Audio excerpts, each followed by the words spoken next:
Hope is barely a mirage on a desert tongue, where cactus does not blossom for the prick of hunger is drier than drought, where barren cabinets creak like whistling frogs, whistling the cold sentiments of scarcity. To be acquainted with lack makes food the exclamation of urgency. So time clocks are punched to stretch hours, to stretch dollars, to stretch resources, but it's not enough. Maybe father has lost employment, maybe sickness beckons him, or maybe there isn't any father. Maybe mother has one child, maybe two, maybe 3 mouths to feed.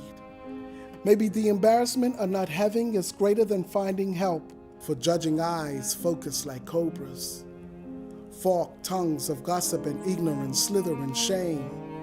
Silence remains a reminder of an unkind environment, where blood pressure rises like hot balloons and medical conditions multiply.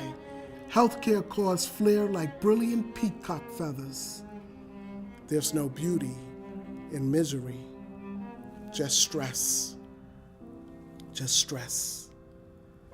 Maybe the taste of nicotine can break stress and curb her taste of appetite on her desert tongue. For a cigarette a day, between the sacrifice of her lips, serves as her vice. It keeps a child's belly full just a little bit longer, just enough for her to contemplate the next meal. String.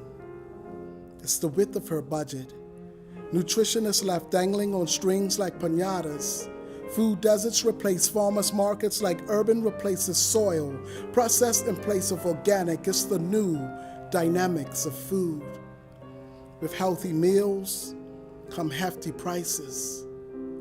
So craft dinners are substituted with fruits and veggies. This is brute reality.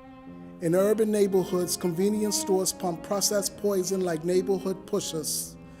And low income means an incoming demand of non-nutrient dense food. Observers gaze, fingers wave, empathy lacking, oblivious to this dilemma. It's no wonder stigma is attached to food banks. Food for thought. The continuum of food insecurity. Because hunger is not a game. These hunger games from survival to abundance, from distended bellies to malnutrition, from homelessness to homes with less, from lone mothers to university students, from race to gender. The agenda is clear. Lack of access means scarcity of healthy, nutritious food. Discrimination or bias against those struggling to put food on the table needs to stop.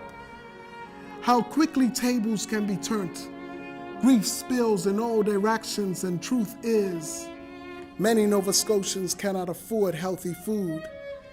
Food security impacts chronic disease, maternal health, birth outcomes, and child development. This means we must all fight to diminish food insecurity of many. It's imperative that desperation be steered in the pit of our gut and visions visible through our corneas. Are we not worth the food on Earth's plate, or the shelter of Earth's resources, or the water of Earth's artery? We, as humans, have a right to access. We have a right to be rid of desert tongue. And hope should be a beacon and not a mirage. Hope should be a beacon and not a mirage on our tongues.